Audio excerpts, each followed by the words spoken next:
feel like the Cowardly Lion with my mane like this. Maybe that'd be a good costume. Let me know. Hi everyone, I'm Celeste and welcome to my channel. My channel is all about cosplay. I teach you tutorials on how to make the outfit, how to do the makeup so you can become the character of your dreams. Today's cosplay is actually a dual cosplay that you can do in 2 different colors and it's 2 different characters. Today we are exploring Rei and Asuka Langley in their festival figure cosplays. Eee! My friend Bianca is actually featured in this video and she made her own version following the steps that we made together. So we kind of like made this cosplay together at the same time, so it's really exciting. And if you haven't checked out some of my other videos featuring her as well, go ahead and click the links down below so you can check out her content. In this video, we did reuse a kimono top that we previously owned, and we are going to be copying that pattern onto our outfit. Now, if you have a robe of some sort, you can use that as your base pattern.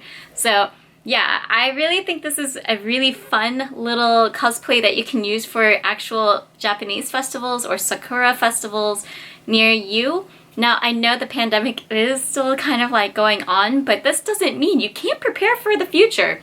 So let's go ahead and start the tutorial. And if you're new here to my channel, hi, welcome. I'm CelesteOrchid. I've been cosplaying for about 15 years. If you haven't checked out on my channel already, I did cover on how to do a basic Asuka Langley costume in the past using a yellow dress, blue ribbon, and some other accessories. Here, this is a very specific cosplay for her that's not really featured in the anime, but it is a really popular character, so they gave her tons of outfits.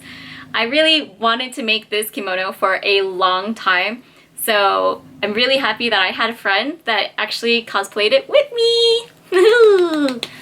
So if you're new here to my channel, hi, and welcome. I am CelesteOrchid. I've been cosplaying since 2005, which equates to 15 years. I've won multiple awards in the past, and I have kind of like retired from competing, but that doesn't mean that I'm not gonna stop cosplaying. So welcome to my YouTube channel where I teach you how to make the cosplays. Some of these cosplays are beginner friendly and some of them are super advanced, but always feel free to leave a comment down below and subscribe for more cosplay content. With that being said, I'll just go ahead and get into the tutorial. Alright, let's go! So we're going to make the tops first. For mine, I'm going to be using this red stretch taffeta, orange stretch taffeta, some black fabric. I don't know what this is. I'm sorry. And then I do have this like taffeta here, I think. No, this is a polyester satin kind of feel. It's nice, but I'm not sure if I like that color or the more bright green color. See the bright green. So I went out and bought this cotton green to go inside and feel nice. And Bianca has her white one, and then we have her red one that goes inside her sleeves. It'll look really nice, trust me guys. And then we'll also be using more black fabric for her little sleevey parts too, so that way it matches. For the collar, of course, we're going to be using interfacing so it lies nice. Okay, let's get started! Okay, first thing I'm going to do is prep my red fabric by ironing it. As you know, ironing is really great for your fabrics and make sure not to burn them, otherwise you're going to have a hard time. For a pattern, we traced around a pre-existing kimono that we already had. Make sure to mark out the collar part and then go all the way around, leaving seam allowance for all areas. When you have finished tracing around your entire top, go ahead and cut out your pattern. This kimono top is actually 3 pieces. So you have 2 pieces for the front and then 1 piece for the back. You also have 1 piece for the collar and then the 2 sleeves. Speaking of sleeves, go ahead and trace around the sleeve pattern as well and then cut it out. Make sure to cut out 4 pieces for the sleeve. 2 for each side and 1 for each arm. For the curves on the bottom of the sleeves, we went ahead and used a piece of paper and started sketching out our design for it and then making the call from there if it needed to be wider or thinner. We decided to use pleather for this material. So when you're cutting out the pleather, make sure you cut it on the fold. The reason is you want the sleeve to have both sides covered, so it's easier to go on one side and then flip around to the back side. You'll have to cut out 4 pieces, 2 smaller curves and then 2 large curves. Watermelon! Before going too far forward, I made sure to copy my sleeve pattern on top of my lining pattern for the sleeves. My sleeves are actually going to be green and then Bianca's are going to be red. inside white. So we didn't have any extra red for mine, so she had her own red material. And so we're just going to pin down our sleeve pattern open and then cut it out all over our lining material. First, we decided to assemble the sleeves first. First. After sewing everything together, make sure to serge the edges so it does not fray. Next, go ahead and start assembling your lining for your sleeves. Making sure right sides are together, I'm going to go ahead and start sewing my lining to my sleeve. In order to do this, I'm going to start sewing it at the cuff first and then flip it inside out so the right sides are out and the insides are in. This way, all the nasty seams are hidden on both sides. This does mean that your sleeves should have both of the fabric at the edge of the shoulder. To add a little bit of flair on Bianca's sleeves, we added an extra decorative stitch at the cuff. This is completely optional, you don't have to do this, but it was just a nice touch to break up the white. Now that the sleeves are created, go ahead and grab your shirt pieces and assemble them together. Pin everything to the back and sew that down. And the shoulders. Don't forget about the shoulders too. Don't forget to serge the edges either. Just because it's a nice little piece doesn't mean it's not going to fray. So make sure that stuff doesn't fray. And I'm about that life. Don't let it fray. Now that you have your sleeves completed and you have your top, go ahead and start pinning your sleeves to your sleeve holes. And then go ahead and sew all of the sleeves on and serge the edges so it's nice and clean. You could have done this earlier, but I did this after I had attached the sleeves so I can see how it looks when I wear this. It's time to attach those black circles. We found the bottom curve and then found the middle point of that, laid it open on the table, and then we pinned the sleeve doohickey circly parts in the middle of it. I don't really know what they call these other than half circles, but they were like open watermelon bottoms.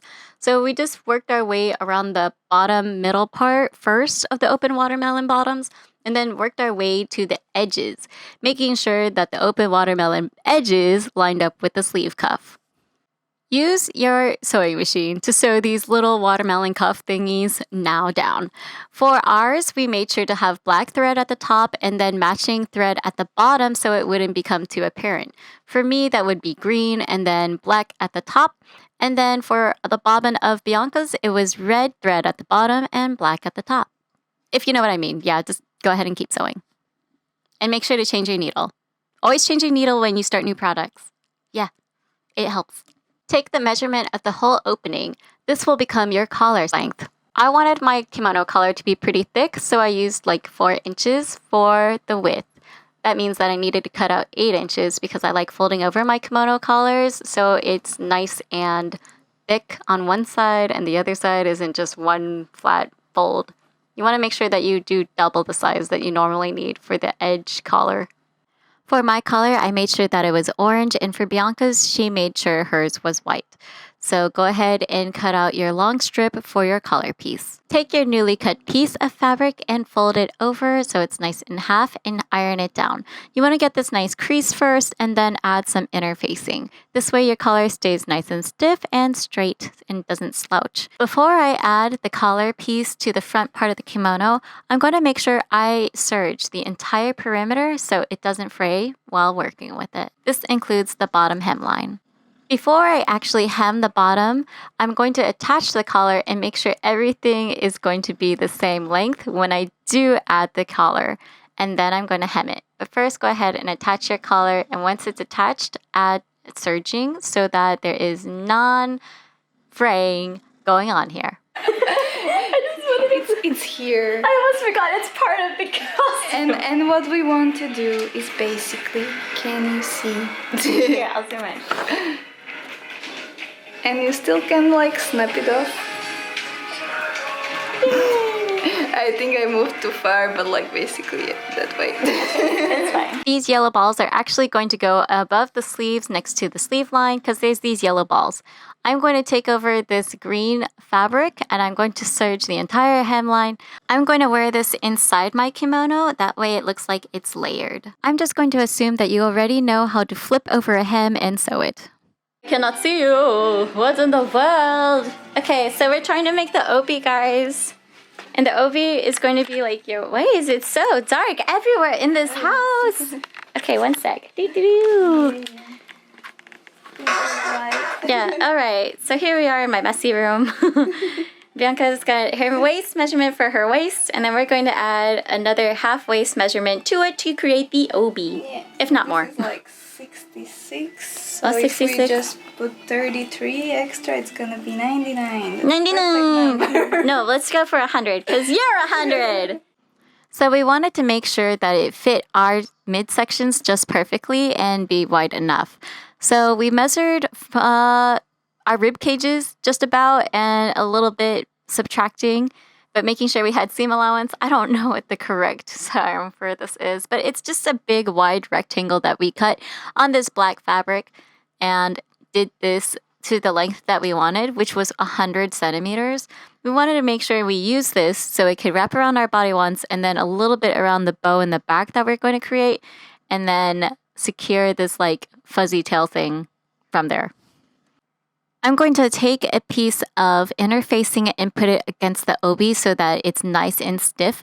I made sure to add this to the middle part of the sash that we're going to create, and this is because I really want it to be stiff in the center after I add a design to it, which I honestly should have added before adding the interfacing.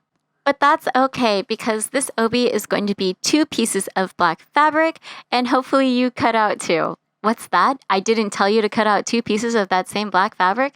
Okay, well, I'm telling you now. Cut out 2 pieces of that same black fabric and make sure you have a little bit of brown fabric. This brown fabric is going to act as this weird little design piece at the front that looks like a weird acorn nut shape. It's just like this sad, elongated, wider triangle. And we're just going to use that and cut it up. Look at this little nut. Looks so funny. It's more like a leaf though. Okay, but place this in the center. So I'm going to go ahead and sew this down to the piece first, basting stitch. And then I'm going to do a very nice, elaborate satin stitch all around this so it will have a nice embroidery feel and dimension. Now what I'm going to do is go ahead and start joining these really long black pieces together, making sure that I just go ahead and sew the top pieces and the bottom pieces. I want to keep the side pieces open for now. One thing that's really important is that you sew one entire bottom closed and then you leave an opening in the middle of the other one. So if you want the bottom one to be completely closed, make sure you have the 2 sides open and then begin sewing the other one, leaving a gap in the middle part because we're going to be using this hole to flip the obi inside out. Now I'm going to be adding this salvage piece of denim. It's already kind of like together, and I'm going to add it to the edge of the material on the inside so this way I can still tie it around my body instead of just holding it in place with pins. So now I have it in the middle and I'm just going to go ahead and sew it down. Now that both the edges are done and closed, I'm going to go back into that small hole in the middle and start pulling everything out, making sure that everything is right sides out. If you have any problems with the corners, go ahead and use a sharp object like a pencil to help you get those corners, and make sure to clip those edges so they can be flipped nicely inside out. So with the other 2 strips that I cut out, I'm going to sew them together in one giant long rectangle. And then combine this to make a nice circle. And then when you go to tie your obi, just put that in the end to create a bow. On my YouTube channel, you've seen me make multiple different types of skirts, and they all start with a nice waistband and the idea of the skirt. So I'm just going to start with the waistband like I just said. And this one is going to be about 2 inches wide. So I'm going to cut out 4 inches on this long piece of scrap fabric and making sure that is the same length as my waist. Then I go ahead and cut off all the excess material. With more red fabric, I measured my waist, my hips, and how long I want my skirt to be. I wanted my skirt to be before my knees, like above my knees, and then I definitely didn't want it lower and then that my butt was exposed. So I had to be really careful about how long it was going to be. I made sure that this was A-line so it has a little bit of flare and give. And then definitely make sure, unless you want to have a problem like my Snow White cosplay where the skirt had to be fixed and it didn't fit, that you have enough room if you have junk in the trunk. Pin your waistband to your skirt. For some reason, I decided that it was a good idea to go ahead and hem the skirt before sewing down the top of the waistband together, but you can do this any way you want. I decided to do a single fold, This is a double fold over hemline, and that's what I did for that. So go ahead and sew down your hemline. And while you're at it, go ahead and sew down that waistband too. I didn't actually have a super red, blood red zipper for this. So instead, I'm just going to use this red zipper that I have that I got from Amazon ages ago in one of those like 50 packs of zippers. Highly recommend getting those, not sponsored. Anyways, go ahead and install this into your skirt. There's plenty of ways of sewing a zipper in. If I haven't shown you how to do this before, or if you're interested in that kind of tutorial, leave me a comment down below. And if you haven't done so already, click that red button too, because that's the same color of my outfit. Last but not least, go ahead and start sewing a strip of that kimono collar down the front of your skirt. Now your skirt can start to shift left and right, but one thing is for sure, definitely go ahead and sew down this collar piece. I don't actually have the footage of that, so I'm just going to sew down this zipper. You don't have to do this to your zipper, but I'm just going to pretend that this is what it looks like when you have a collar and you're sewing it down the center of your skirt. You can tack it down completely on one side and then leave it able to flap open, but just make sure you have it sewn on.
Originally, Bianca and I really wanted to wear these cosplays for Sakura Festival here in Copenhagen. Because of the pandemic and its spreading, every event and every anime event has been canceled. So we just had to find a way to go wear these cosplays out somewhere appropriate. The place that I thought was appropriate was Bakken, which is an amusement park in a deer forest. And it is like really cool. So I hope you guys really enjoyed seeing these kind of photos of like a fake festival when it was like at an amusement park, which they're okay, you get allowed to take photos there. They want you to take photos there, it's cool. So I thought it was a lot of fun. It's always so much fun cosplaying with people, and despite the pandemic right now that's going on in 2020, I hope you guys are still having fun talking to friends about possibly cosplaying together in the future. So don't let this hold you down, and I hope you guys enjoyed this video. If you liked it, please leave a comment and a thumbs up. Subscribe if you're new to my channel. Check out my other videos that I have with Bianca here, or my Asuka Langley videos here, and I will see you in a future video. Remember to stay inspired, be creative, and I will see you in a future video. Bye!